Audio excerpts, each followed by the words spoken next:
Grave of the ஃபயர் ஃபிளைஸ் என்ன கேட்டா ஜிப்லி உருவாக்குனதுலேயே ரொம்ப சேடான ஹார்ட் ஹிட்டிங்கான ஒரு ஸ்டோரி. அது மட்டும் இல்லாம ரொம்ப க்ளோஸ் டு த ரியாலிட்டின்னு சொல்லக்கூடிய ஒரு படம். ஜிப்லியோட எல்லா மூவிஸ்லயும் ஒரு ஃபேண்டசி எலிமெண்ட் இருக்கும். ஆனா இந்த மூவி தவிர இது PG-13 ரேட்டட் மூவி. அதாவது 13 வயசுக்கு கம்மியா இருக்கிற குழந்தைகள் பார்க்க கூடாது. ஏன்னா இந்த படத்துல சொல்லப்படுற காட்டுப்படுற விஷயங்களை கொஞ்சம் கூட ஹோல்ட் பேக் பண்ணாம அந்த எமோஷன் அப்படியே கன்வே ஆகணும்னு அப்படி காட்டியிருப்பாங்க. சோ வாங்க வீடியோக்குள்ள. 2ஆம் உலக போர்ல உயிர் பொழைச்சா போதும்னு ஆசைப்படுற 2 குழந்தைகளோட ஒரு கதை. சைட்டா அண்ட் செட்சுகோ. இவங்களோட அப்பா வேர்ல்டு வார் 2ல ஜப்பானுக்காக சண்டை போட போயிடுவார். இவங்க இருக்கிற ஏரியா பாம் அட்டாக் நடக்க போதுன்ற அலாரம் அடிச்சதும் 2 பசங்களும் அவங்க அம்மாவும் சேஃபான இடத்துக்கு போக ட்ரை பண்றாங்க. ஒரு சில காரணங்களால ஒன்னா போக முடியல. சோ அவங்க அம்மா முன்னாடியே போக இவங்க எப்படியோ எஸ்கேப் ஆகி அந்த சேஃபான இடத்துக்கு போயிடுறாங்க. ஆனா அங்க போய் தான் தெரிய வரும் அவங்க அம்மா ஒரு பாம் அட்டாக்ல மாட்டிருப்பாங்க. அதுல ஏற்பட்ட காயங்களால உயிரிழந்துருவாங்க. இந்த 2 பசங்களும் அவங்களோட தூரத்து சொந்தக்காரங்க வீட்டுல போய் இருப்பாங்க. ஆனா அங்க இருக்கிறவங்க இவங்க கிட்ட ரொம்ப சுயநலமாவும் கடுமையா நடந்துக்கிறதுனால 2 பேரும் அங்க இருந்து ஒரு பாம் ஷெல்டர்ல போய் தங்குறாங்க. சோ இனிமே சைட்டாவும் செட்சுகோவும் தனியா இருந்து உயிர் வாழ்றதுக்கு என்ன பண்றாங்க, அடுத்து அவங்களுக்கு என்னென்னலாம் நடக்க போகுதுன்றதுதான் கதை.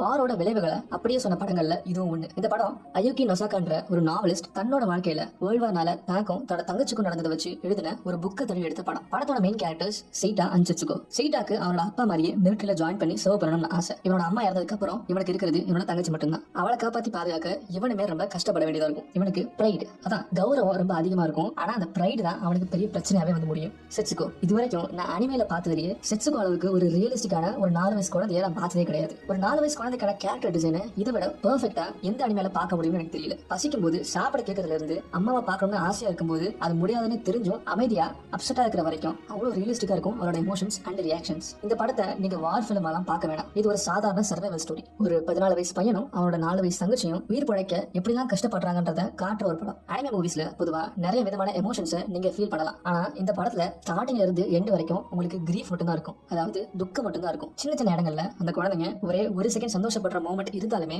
அடுத்து என்ன நடக்க போகுதுன்னு உங்களுக்கு தெரிஞ்சிட்டதுனால அது நம்மளை இன்னும் வேதனை தான் படுத்தும். அனிமேஷன் படங்கள்ல ரியலிஸ்டிக்கா எடுக்கணும்னு ட்ரை பண்ணுவாங்க. அப்படி இருந்தாலுமே ஒரு சில இடங்கள்ல அந்த கேரக்டரோட எமோஷன்ஸை கன்வே பண்ண கொஞ்சம் எக்ஸாஜரேஷன் பண்ண வேண்டியதா இருக்கும். ஆனா கேம் ஆஃப் ஃபயர் ஃபிளைஸ்ல அது எதுவுமே ட்ரை பண்ணல. எவ்வளவு முடியுமோ அவ்வளவு க்ளோஸ் டு தி ரியாலிட்டி எடுத்திருப்பாங்க. இதுக்கு அப்புறம் ஸ்பாயிலர்ஸ் இருக்கும். So spoiler alert.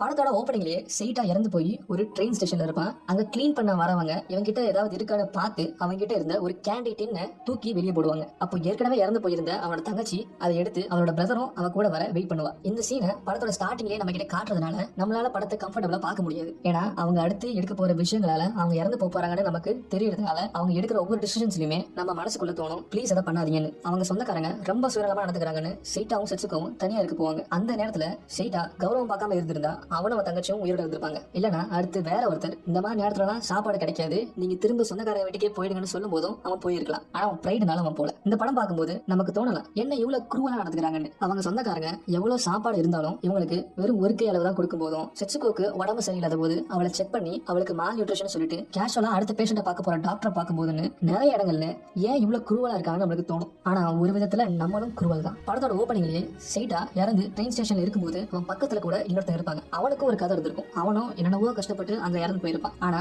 நமக்கு அதை பத்தி கவலை இல்லை. நம்ம மெயின் கேரக்டரை பத்தி தெரிஞ்சுக்கதான் பார்ப்போம். ஏன் ஈவன் இந்த படம் முடிஞ்சதுமே வேற ஒரு படமோ பாட்டோ இல்ல யூடியூபோ கூட பார்க்க போயிடும். அதனால நாமெல்லாம் யார குரூவல்னு சொல்ல முடியும்? உலகமே அப்படிதான் இருக்குன்றது இந்த படம் மூலமா நமக்கு உணர்த்த